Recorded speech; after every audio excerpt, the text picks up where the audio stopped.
Hello and welcome to Peaceful Rebellion and welcome to Pat, a guest that we have here. Hiya, Pat. How are you?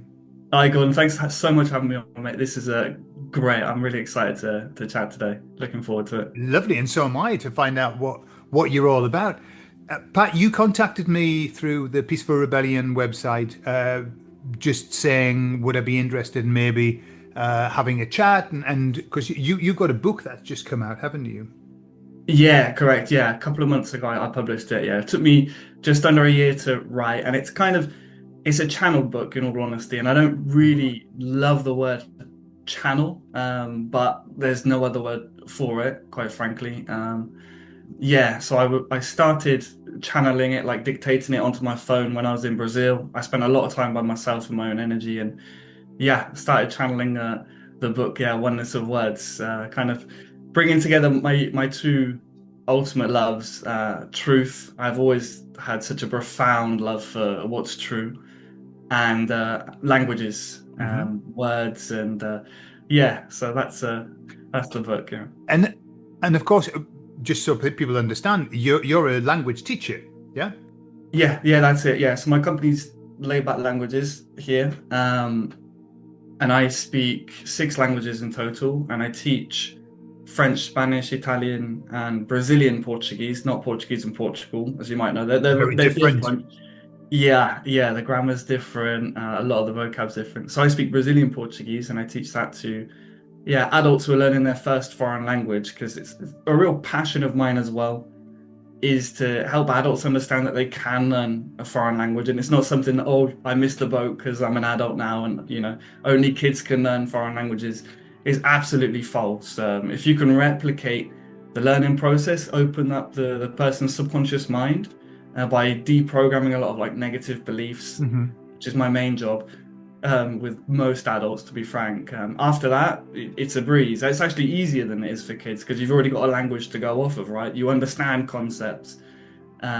So yeah, I absolutely love teaching languages and truth above all. And I'm a qualified psychotherapist as well. I should Okay. mention as well. So Okay, I've kind cool. of I combine the two with my layback languages job. Yeah, Right. How old are you now, Pat? 32. 32. You've learned six languages. You're a psychotherapist, a teacher, and you wrote a book. Where are you getting all the time from? How have you learned six languages? How did you manage that? Oh, how did I learn six languages? A lot of dates, frankly. No, I am semi joking. Um, I've always loved people. I love people. I really love connecting with people, and I like making people laugh as well. And if you learn a foreign language, it's a very easy in because it's such a vulnerable position that you're in when you don't know all of the words. You know this extremely well. Like there's a lot of if you can be brave enough, there's a lot of potential for humor. You can make a fool of yourself, Sure. and speaking to people in their mother tongue, just something lights up in them because English is the international language, right? Everyone's so used to speaking English, and you get such a base level of communication with someone in English. It's not deep, and I'm a deep guy. I love really getting to know people, and yeah, if you learn foreign languages, I mean, your world just opens up like this. You can't fathom how amazing it is to learn a foreign language. It's just the best. So yeah, I forgotten what your question was now, but yeah, How did I you manage to do it in how did I such do little it? time? Yeah. Love, Okay. love, love. I didn't want to do anything else, quite frankly. I was looking at possibly going to university, possibly not. After I did my levels, I did for A levels. I did French, Spanish. Excuse me, French, psychology, and PE. Hmm. And I failed French, although I loved it, and I put in so many hours studying it. So I thought I was learning the language, but the way they teach languages at school are just so backwards. It's Yeah. just awful. Um, and I remember it was a PE teacher actually. There was a group of French people, and we were supposed to tour them around the school, and we couldn't speak any French, and we didn't understand French, couldn't speak it. And I said to my PE teacher, "Oh, I've got to leave lesson a little bit early because I have to go and tour the French kids around school." And he said, "You can't speak French, Pat." Kind of like almost mocking me a little bit because I was a bit of a football lad as well, so we had that like rapport. But I thought to myself, I was like, bollocks, yeah, I can. I'm going to do it. I know this is not the method, but it planted a seed, and I've always been a very contrarian. If someone says to me, you can't do this, I'll go, what do you know? I'm going to find out for myself if I can do that or not. And with the grace and beauty of the internet, I looked up online how to learn a language, found these guys who were speaking 10, 12 languages fluently, like polyglots. I'd not heard the term polyglot before. And I was like, man, I think it was, do you know Luca Lampariello? Yeah, yeah, it rings a bell, that name. Yeah. Yeah, he's one of the big famous ones. He was Italian, speaking perfect French and all the other languages that he speaks. And I thought, okay, if he can do all those languages, I can do at least one. I can't be that much dumber. Like, I can't be. Yeah. And yeah, it turns out it's just all method, really. So I just focus on listening. I think when people talk about, oh, you're gifted with languages, you must get this all the time. Oh, I'm not a language person. You hear people say that, and it's like, oh, what are you speaking to me in numbers right now? Like, you are a language person. Yeah. Everyone is like, yeah. You learned English really well, didn't you? yeah, exactly. So it's a nonsensical statement to make, but yeah, I just really love communicating with people, and the method, listening, getting good at listening. That was the biggest thing. I feel most people don't know how to listen. They don't listen properly. They're not present. So kind of it's where like the psychology and spiritual elements come into it for me. Most people are not good at not knowing what to say. Number one, they always want to plan something, and you know yourself. If you're going to learn a foreign language, you've got to go into the unknown and speak. As I'm speaking to you now, I don't know the next word that's going to come out of my mouth. They're just coming out because it's pre-programmed into my subconscious mind. And that's the level you've got to get at to learn a foreign language properly as well. But a lot of adults are very scared. They want to pre-plan. They want to write things. I want to say this, as they teach us at school, Yeah. Same way. And you're not actually accessing your subconscious mind if you learn it that way. You're using the conscious mind. And that's why it's kind of goes in one ear, write it down for a test. Oh, good. You got an A in French. And it goes out. And it's gone, yeah. Okay. So, all right. So that's your language, one half of your life. Then you've got this other half of your life, which we would say has entered into the woo-woo world, yeah? Oh, yeah. Yeah. So you've mentioned that you kind of channeled a book. Tell me a little bit about your, what brought you here in terms of, we talk a lot on our channel about the, waking up to the world and understanding. You're talking about truth, understanding what the truth is and what the lie is as well. How did you get here? So, since I was yay big, like, I've always asked deep questions. I've never understood why we live the way we do. I look out at nature and I'd ask my mum or my dad, I'd be like, why have we got to pay to live if the birds don't pay, our dog doesn't pay, animals don't pay, yet supposedly we're the most intelligent species. So I knew that something was very afoot. I knew something was wrong, like deeply, deeply wrong with society. The whole system of like going to school. I used to dread Mondays. I hated Sunday actually so much. As soon as my football match had finished on Sunday, I would get like depressed. I'd feel really sad. My mum would be like, "Why are you sad? You've got exactly the same." Awful. Like I couldn't explain it. I couldn't talk to my parents about it necessarily, and it was because if something's not congruent with me, I struggle to do it. I struggle to follow rules that I don't agree with. So obviously during the COVID era as well, I was extremely outspoken amongst my little circle. And I bet that went well for you, did it? That went well for you, yeah? Do you know what? It was the most beautiful transformational time of my life because I was in therapy as well. So I was doing psychotherapy. I was studying my psychotherapy course, and doing traditional, what people call shadow work or healing, that kind of stuff, without really being too much involved in the woo-woo language of like the new agey scene. I've never really been involved in that. So yeah. During COVID, it was amazing. It was a beautiful, a lot of alchemy happened. Let's put it like that. A lot of lessons. It was a tough time. Well, I think it was for everyone. It felt like it was the like, or the split almost, they talk in the new age about the 3D, the 5D kind of split. For me, 2020 was definitely like, okay, where do you stand? Where Yeah. where are you at? Like deeply, what do you care about? And for me, it's always been truth. So even if I was wrong about how I perceived what was going on with COVID and it being a conspiracy, etc., I didn't care. I was like, I will live my truth. And yeah, so I mean, conspiracy theories, really, I started off with that. Maybe when I was living in Spain, actually. Okay. Um, and I don't know if it's because I spent a lot of time by myself. I was teaching English out in Spain.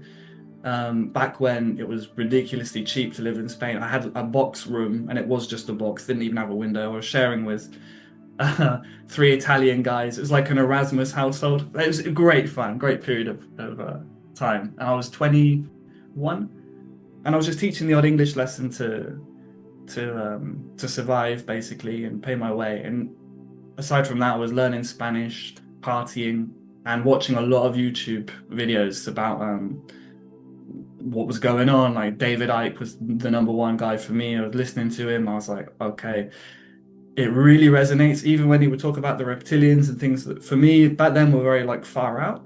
Yeah. I realized he's speaking his truth and he believes this and he's done a lot more research than me. He's written all these books. So who am I to just say, well, that's nonsense? I should at least do my due diligence and research it for myself. So started off then, yeah, I think it was spending time by myself and just away from mainstream society. Um, and just have time to think. And I think most people, they don't have time to think. I mean, the system doesn't allow Yeah. for it, really, does it? It doesn't allow people to sit and just go, hang on, what am I doing? Why am I doing it? Who am I? Like fundamental questions I've always asked since I was a kid. So for me, it's quite natural. Mhm. Um, so yeah, that's how I got into that, I would say. Yeah, conspiracy theories, and then COVID obviously happened, and I was vindicated in a way. It was I could finally breathe freely because I was like, I was terrified. Like, don't get me wrong, I was scared because I thought, oh my God, this is the new world order. This is Yeah. happening Yeah. Yeah. now. Yeah. I was banking on it being 30 years later when I'd like done a bit with my life and I was a bit more chilled, but it happened and I was like, okay, this is happening. This is real. So I was terrified. But like I said, I was in therapy at the same time. So I simultaneously started to realize and understand that yes, this is real and it's going on, but also there's nothing that is outside of me. And that's really where the spiritual element came in and the fact that yes, there is an evil force that's controlling the governments and manipulating society, etc. But we are not external from that at all. It's Mhm. if you study yourself, you sit down with yourself, look at your own ego, see how it operates. It's parasitic in nature. And what we're seeing, I believe, is the revelation of the collective ego that's always been in control, well, for however many thousands of years. I don't know if time's cyclical or what, but it's been going on for a long while. But it's us. They're not separate from us. Mhm. So that was when I started to shift from they and saying them and these people or these lizard people and I realized, actually, no, there is one consciousness and we are that. Um, and yeah, that's when I started looking inwards a bit more. So I would say like Okay. that, conspiracy theories, then realizing, oh, I'm not separate from this. And then asking fundamental questions like, who am I? That's like the number one classic spiritual question, isn't it? Absolutely. Yeah. Um, Okay. Well, and it's interesting what you've just described mm, because you're describing what. So you know what I do. I channel. I don't channel. I talk to a group of light beings who give me messages, and they've always talked about the three steps to this process that we're in, which is waking up to the world, which you've described perfectly, and then waking up to yourself, the journey inward, finding out who you are, and then finally, when you get right into the middle, you find whatever you want to call it, God, divinity, whatever, the universe. And so your story of that is just the perfect story. I go out, hang on a minute, no, I've got to go back in again. It's the answer's not out there. exactly. Ultimately, it comes down to truth. And if people are honest with themselves, what they want is peace. They want peace. And that once you realize that that's your actual goal, you don't want all the material things that we're told that we need and we want. What you want is peace. What you want is joy. You want to feel good and loved and okay. That's what you want.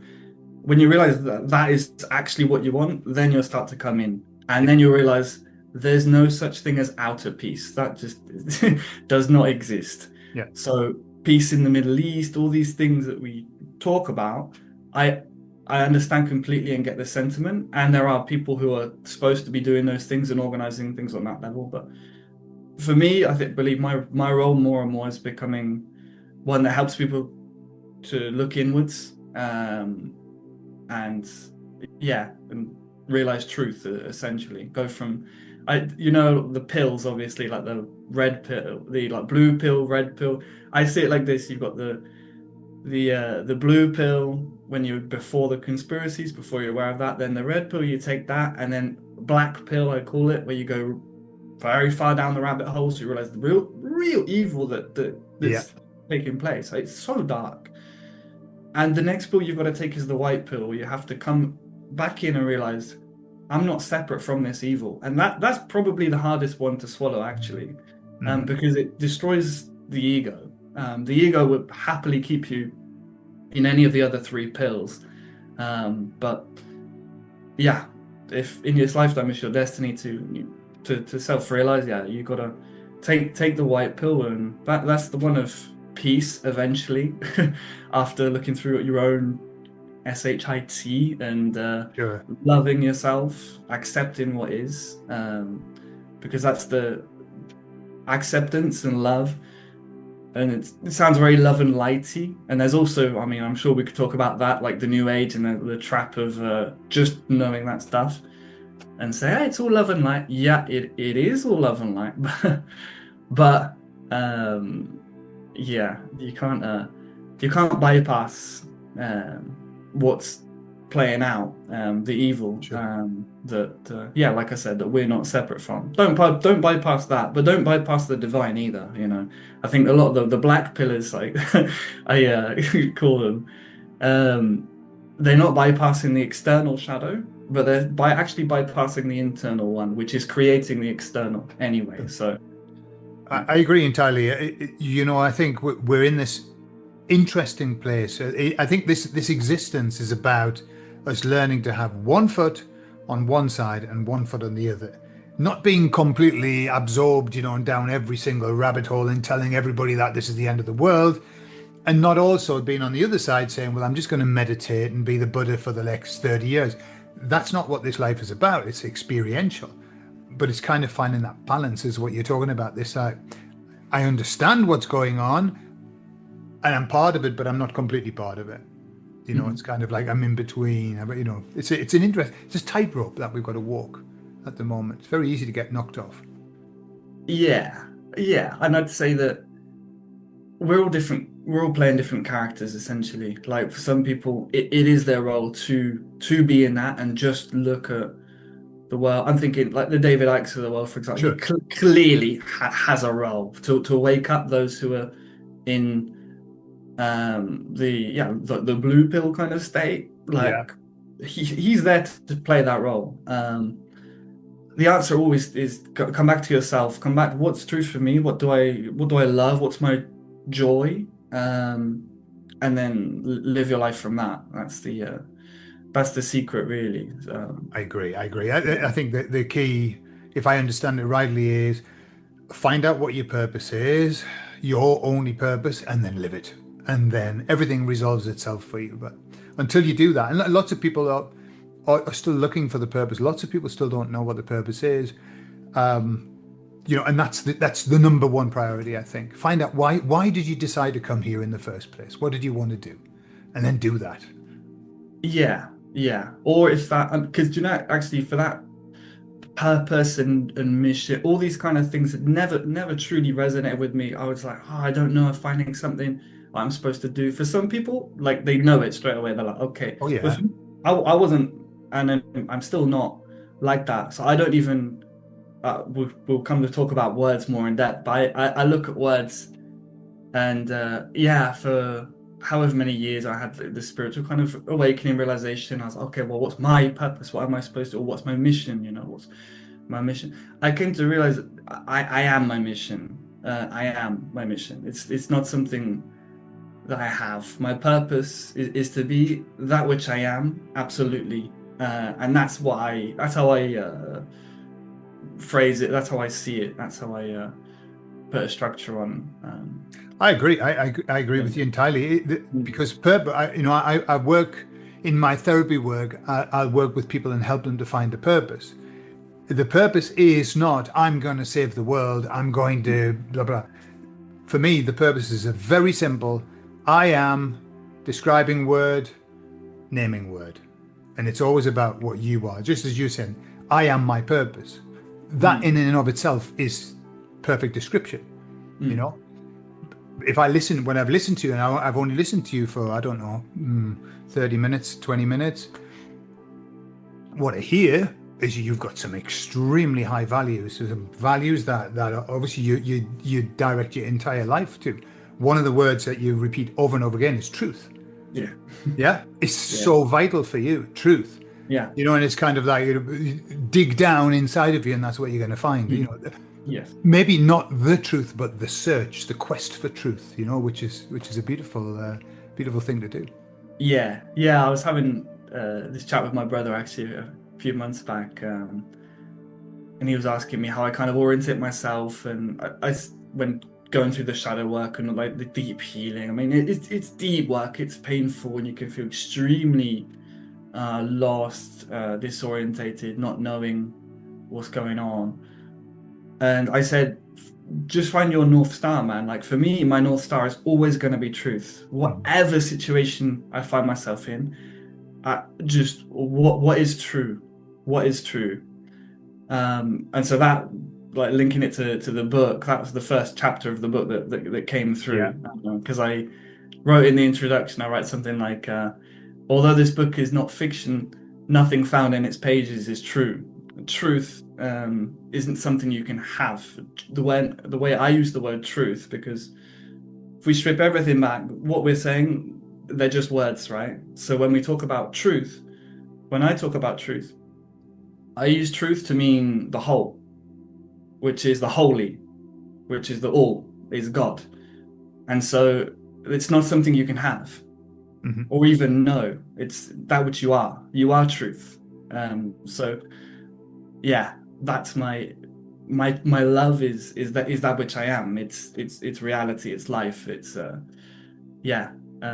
use the words truth, God, love, being synonymously. And if you use the words in that way, things make a lot more sense, because you realize people fight and argue because they claim to have truth. I know truth. This is truth. That way, people think that truth has an opposite. It doesn't. We're conditioned into believing that truth has an opposite. Normally you think, what's the opposite of truth? A lie. But actually, that truth does not have a duality. The opposite of a lie is to be honest. And that is the duality, lying and being honest. I see it in like a triangle. Like this, at the top you've got truth, which is the non-dual absolute truth. And then down here you've got to lie and to be honest. And if you want to know truth, realize truth, you have to walk the right-hand path, which is, I don't know how much you're into like esoteric stuff, but they'll often talk about the right-hand path. Yeah, for sure. Yeah, the right-hand path is the ascendant. So that's why on the triangle here I put truth up top, and then to be honest down here on the right, and then lie on the left. If you want the truth, if you want to know, realize truth, you have to ascend with the right-hand path, which is the right way to go. Yeah, the right way. The opposite is the left-hand path, which is the descendant, which is the path of illusion, the path of the ego, let's say. It's the path of sin. And that's why in Italian, the word for left is sinistra. Sinistra. Okay. So it's the path of illusion. It's the path of lack, which is why in Spanish, the word for without is sin. Yeah. So if you believe in the path of lack, you're walking the left-hand path. It's illusion. So yeah, it's just how like the words fit into to it for Sure, me. absolutely, absolutely. Yeah. And we'll come on. What I'm going to do is let me just share the screen a moment. I'm going to just put the cover of your book. Let's have a look. Share. There we are. We'll just bring this up for a moment. Tell me when you can see. Can you see it? Yes, I can see it. Yeah. So this is your book that's available on Amazon, yes? Yes, yeah, Uh-huh. correct. That's what Amazon. And called Oneness of Words, Divine Etymology. Really interesting. So why don't you? Obviously, what you don't want to do is tell everybody the content of your book, but otherwise they'll not need to get it. But why don't you tell us a little bit about? I'm interested about the inspiration, and then what would you say was the overall goal of this book? What's the purpose of this book? That's a great question. So the inspiration, and I'll always come back when I answer questions when I'm talking about this subject, certainly is to the words. Okay, so you've asked me what's my inspiration. You know the link already, the respiration.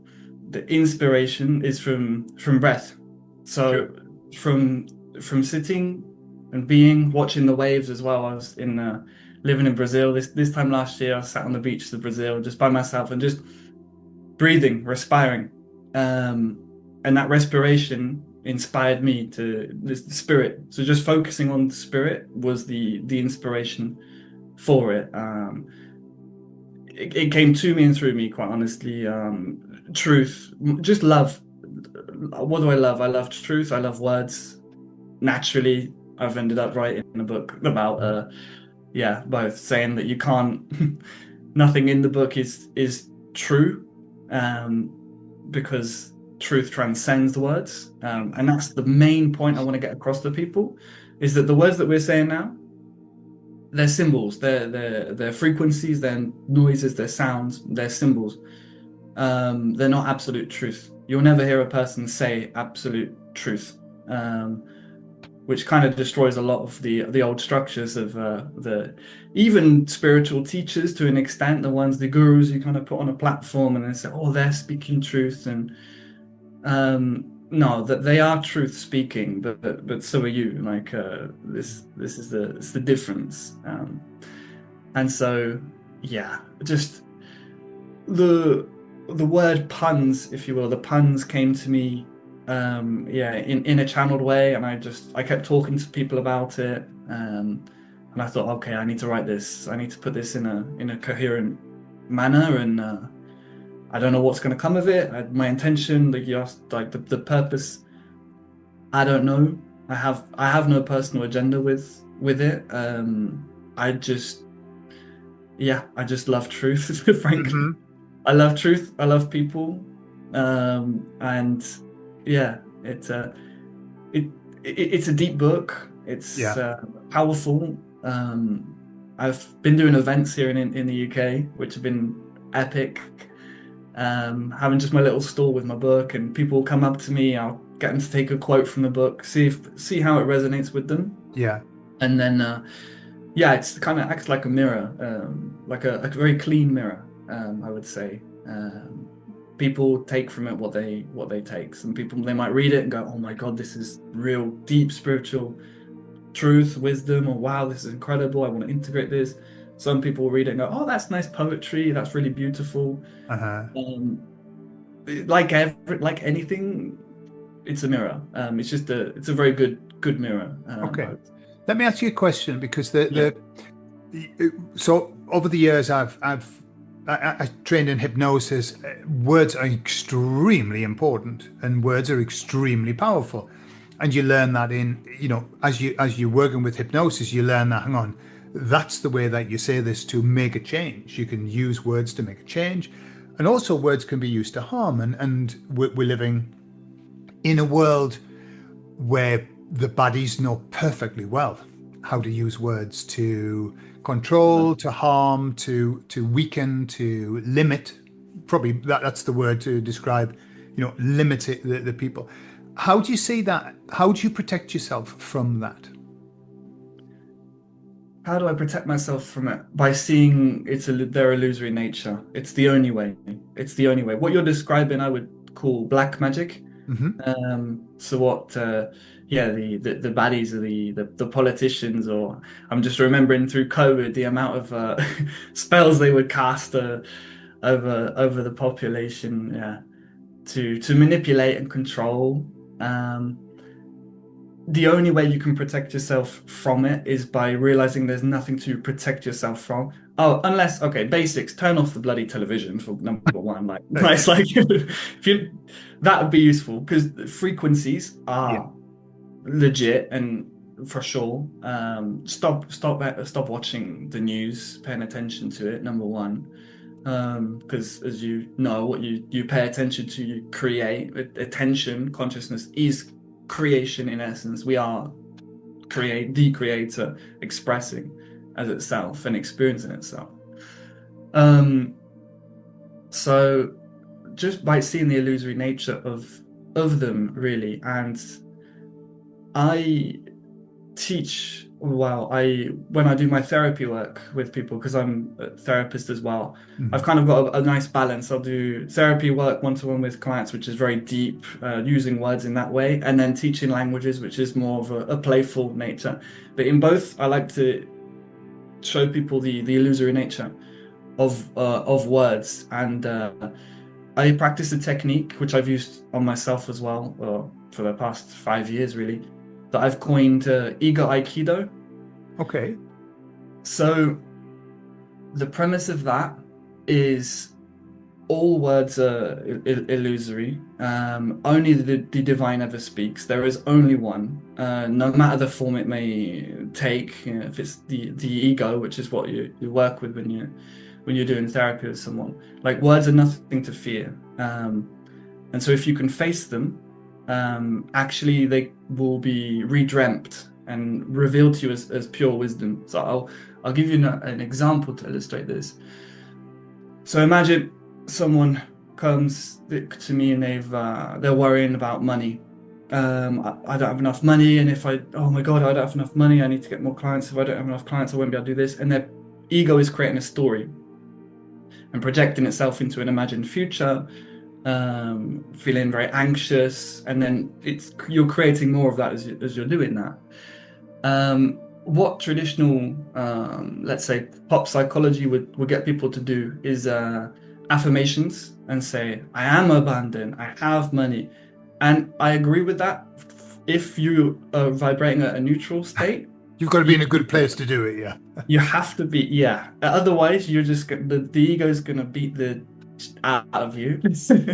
If you're feeling really unabundant and scared, and you've got this trauma probably from generations of your family history, it actually it's very deep. It's kind of like in your DNA almost, and you're trying to rewire this. Yeah, the ego is gonna have a field day if you have that fear, and then you're like, I am abundant, I am good enough. The ego is gonna be like, you're a piece of shit. No, you're not. It's gonna destroy you. So what you want to do with a therapist, preferably, although it can be done by yourself, but with a therapist, you can have someone who can hold space for you, that space of unconditional love and just presence, and that frequency makes so much difference. I would never have been able to do the amount of inner work on myself if it weren't for the therapists I've worked with. I've always worked with a therapist that hold that space. So imagine, so the ego's got the story. So I get people to do it in 3 steps. First is the story. Okay, so let's write down the story. So I don't have enough, and I need to get more clients, and oh, I'm gonna be kicked out on the street because I can't pay my rent. Whatever. That's the story. Okay, cool. What's truer than that story? The emotion's truer, right? Okay, so let's go the next level down. What's the emotion? Quite clearly for most people would be fear. Fear is the emotion. I mean, yeah. Okay, so actually, we're not working with this story the ego is talking about. We're working with an emotion, fear. It's more tangible. Okay, we come up with this. Okay, how do you know it's fear? How do you know? And when you ask a person that, they'll try to go to the mind, but we've already been in the mind and the stories, and then they go into the body. And this can take a while for people to get used to, like feeling the inner body, the energy. I'm sure you've done a lot of meditations, you've worked with hypnosis on that, and just feeling Sure. like the tingling feeling in your fingers, in your toes, getting in touch with the energetic body. How do you know it's fear? Because I can feel it's in my stomach here. It feels like, and you get people to work with that because that's then truer. So you've gone from story, emotion. How do we know it's what emotion is? We can feel it. So you get them to put their attention onto it, and that in and of itself is the healing process, because attention, and eventually you do enough of this healing work, you realize that what we are is unconditional love. You realize yourself to be that, because love is attention without agenda. So if you can give attention without agenda to that energy, it will start to alchemize. It will start to alchemize. The cool part then, as again, eventually, because some of this is, it's really heavy work, and it's not something necessarily that's going to be done like that, but it's a good start and it's a beautiful model to use. You can go back to what the ego was saying. So I skipped a part actually. So you've got the story, and then you condense that down into like a belief. Okay. So what's the core belief? I don't have enough. Mm-hmm. And that is actually your mantra of wisdom. Have that, that's your mantra of wisdom. Once you alchemize the energy, I don't have enough it alchemizes the words into pure wisdom, because you realize, or you'll realize it in whatever way you realize. But for me, it was, I don't have enough. When do I even have anything? Like I experience, there's experience here, but in my reality, there is no having. Sure. So I don't have enough. It then becomes a nonsense statement. I don't have enough. Well, I don't have anything. I don't have anything. And that is pure spiritual wisdom. You don't have anything. And you start to self-realize, essentially. You realize that there is no having, that you are consciousness. And there is only that. You cannot have something because nothing's separate from you. And again, these are realizations that I'm skipping through. Like it takes 3 days. It doesn't. This is deep. It's a long process of months or years, because so the programming that we've been conditioned with is heavy. It's really, really heavy, and it takes a while. But essentially, that's how I use language in a therapeutic way. What if the person's ready for it? If someone's got real heavy trauma they're bringing, and they just need to be listened to. They need to like have the story come out, and they need that level of psychological understanding. Like they need to realize, oh, I'm in this abusive relationship now because I've only ever had abusive relationships. My mother was abusive with me, and they need to understand it on that level first. That's completely fine. But that ego aikido is one of the deeper tools that I use if they're ready for it. And that's a good point. What I've discovered, and certainly if I look back in my life, there was a point where people could have done any kind of therapy on me and it wouldn't have worked, because I didn't realize I needed it, and B, I wasn't ready for it. It's like almost as though we have a story to play out, and we must play out the story to be able to get to the place where we need then to sort it out. And what I find such a lot of people that need to get through the 20s first. Let's get through that. Let's get that out of your system, whatever it is that you've got to do, get that. And then they get to the 30s and they start sort of paying attention to themselves. By the time they're 40, they're going, well, I need to sort my shit out now, So it's a process that we go through, and you've got it. You only do it. It's like an alcoholic. The only time an alcoholic can sort themselves out is when they say, I'm an alcoholic. When they say, I've got a problem. If they can't see it, they're never going to be able to sort it out. So we've got to be ready. Yeah. Tell me something. Have you got a website and a YouTube channel? What do you have? How would people find you? Yeah, so I've got a website, Laid Back Languages, my language business, if you want to experience language in a lighter, fun way. laidbacklanguages.com.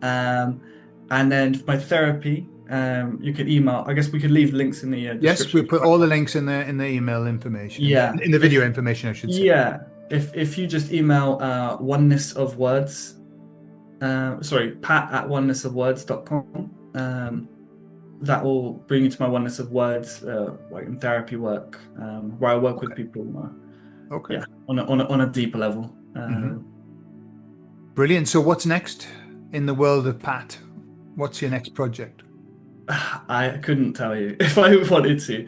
I've got an event I'm going to on Sunday, a holistic event in this here in the south of the UK, south of England, and I'll be sharing about my book. Aside from that, I don't know. I have to just be completely surrendered to the moment, and whatever unfolds for me. But as far as plans goes, yeah, that's one plan. I'm also coming to Spain as well, All right. for a little holiday, so I'm looking forward to that. But yeah, aside from that, I have No no idea. idea. I don't Do you know. think there'll be another book? I'd say so. It's looking likely. I might make a poetry book, or I don't know. I write poetry sometimes as well.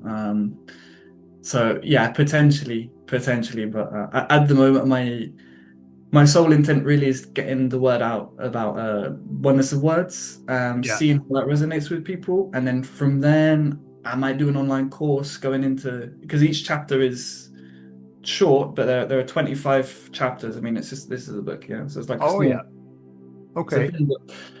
Yeah, but they're deep. And from the feedback I've gotten, people they want me to dive deeper. So I might make an online course or even run like an online community of Yeah. sorts, where I can just hold space and chat to people about yeah, about words and truth, and we'll see. So that might be coming as well. So yeah, stay tuned for that. But I'll see. I need to get more feedback Sure. from people and see what they Hmm. want with it. But yeah.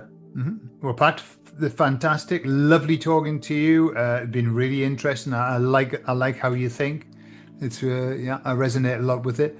So hopefully, listen. Why don't we make a plan to maybe talk in a few months? Come back and we'll see how you're going and what's happened since today. Yeah. Yeah, I'd love that. Brilliant. Thanks so much for having me on, Gordon. This has been You're such a more than joy. I welcome. It's a really enjoyed pleasure, it. Pat. It's a pleasure. Definitely. And yeah, the information on Pat is down below, and you'll send me the link for your book as well. Yeah, the Yes, yeah, Amazon link or I'll something. send you all the links after, yeah. Fantastic. Okay then. All right. All right. Bye bye, Thank you. everyone. Cheers.